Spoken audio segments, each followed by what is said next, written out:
ஒரு கப் ரவையும் ஒரு கப் கோதுமை மாவும் இருந்தாலே இந்த ஸ்வீட்டை நீங்களும் சூப்பராக ட்ரை பண்ணி பார்க்கலாம். குழந்தைங்கள்லாம் லீவில் வீட்டில் இருப்பாங்க, என்ன ஸ்நாக்ஸ் செஞ்சு தரதுன்னு தெரியாமல் யோசிச்சுட்டு இருந்தீங்கன்னா இதை ட்ரை பண்ணி பாருங்கள். Hi friends, welcome and welcome back to my channel.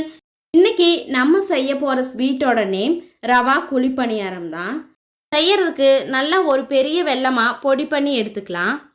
அதை இது மாதிரி ஒரு பவுலில் சேர்த்திட்டு கொஞ்சமாக தண்ணியும் சேர்த்தி வெல்லம் கரையிற அளவு இதை நல்லா கொதிக்க விட்டுக்கலாம்.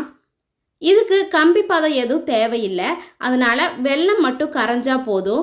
இப்போது இந்த வெள்ளை கரைசலை தனியாக மாற்றி வச்சுட்டு ஒரு ஜாரில் ஒரு கப் ரவை சேர்த்திக்கலாம்.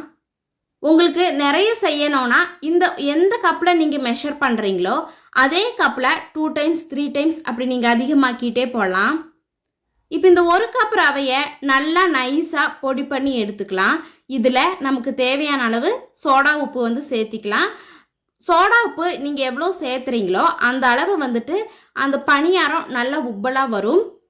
கொஞ்சமாக சேர்த்துனீங்கன்னா கொஞ்சம் கம்மி உப்பலாக தான் வரும். அதனால் சோடா உப்பு சேர்த்துன உடனே நம்ம ரெடி பண்ணி வச்சுருக்கிற வெள்ளை கரைசலையும் இதில் சேர்த்திக்கலாம்.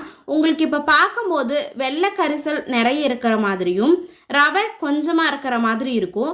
ஆனால் ரவையில் நம்ம எந்த ஒரு தண்ணி மாதிரி இருக்க ஐட்டம்ஸ் சேர்த்தினாலுமே ரவை நல்லா உறிஞ்சி உப்பலாக தொடங்கிடும், மாவு நிறைய ஆக தொடங்கிடும். அதனால் கொஞ்சம் தண்ணி மாதிரியே தான் நம்ம இந்த கரைசலை கரைக்கணும். இப்போ நல்லா கரைச்சி எடுத்துக்கலாம். இதுக்கு முன்னாடி நீங்கள் ரவை அரைக்கும் போதே ஒரு 2 ஏலக்காயை அதில் சேர்த்து பொடி பண்ணிக்கோங்க. நான் சேர்த்துறதுக்கு மறந்துட்டேன், அதுக்கப்புறமா தான் அந்த ஏலக்காயும் கொஞ்சமாக பொடிச்சு சேர்த்தனேன். இப்போது ரவையும் வெள்ளை கரைசல் சோடா உப்பு இது 3ஐயும் நல்லா கரைச்சதுக்கு அப்புறமா இது கூடவே ஒரு கப் கோதுமை மாவு சேர்த்திக்கலாம். நீங்கள் எந்த கப்பில் மெஷர் பண்ணுறீங்களோ அதே கப்பில் தான் கோதுமை மாவும் ஒரு கப் சேர்த்திக்கலாம். சேர்த்திட்டு இந்த வெல்லம், அதுக்கப்புறம் ரவை, கோதுமை மாவு, சோடா உப்பு, ஏலக்காய் இது எல்லாமே நல்லா கரையிற அளவுக்கு மிக்ஸ் பண்ணிவிட்டு கொஞ்ச நேரம் நம்ம அப்படியே விட்டுட்டோன்னா இந்த வெல்லம் இதெல்லாமே சேர்ந்து நல்லா மாவு கெட்டியாக ஆரம்பிச்சிடும். நம்ம எந்த அளவுக்கு தண்ணியை கரைச்சி வச்சுருந்தோன்னு பார்த்தப்பவே உங்களுக்கு தெரிஞ்சிருக்கும். ஆனால் நல்லா மாவு கெட்டி ஆயிரும். இந்த டைமில் கொஞ்சமாக நமக்கு பால் சேர்த்திக்கலாம். உங்களுக்கு பாலோட டேஸ்ட் பிடிக்காதுன்னா நீங்கள் தண்ணி கூட சேர்த்திக்கலாம். சேர்த்திட்டு இனியொரு டைம் நல்லா கலந்து மூடி வச்சிடலாம்.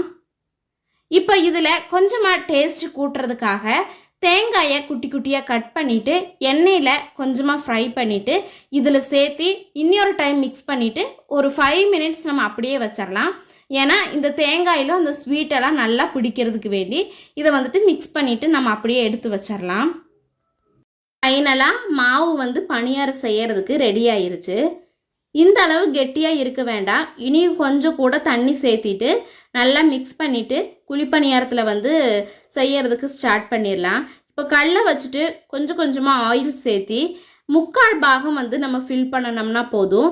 ஏன்னா பணியாரம் கொஞ்சம் உப்பி வரும் சோடா உப்பு போட்டிருக்கிறதுனால.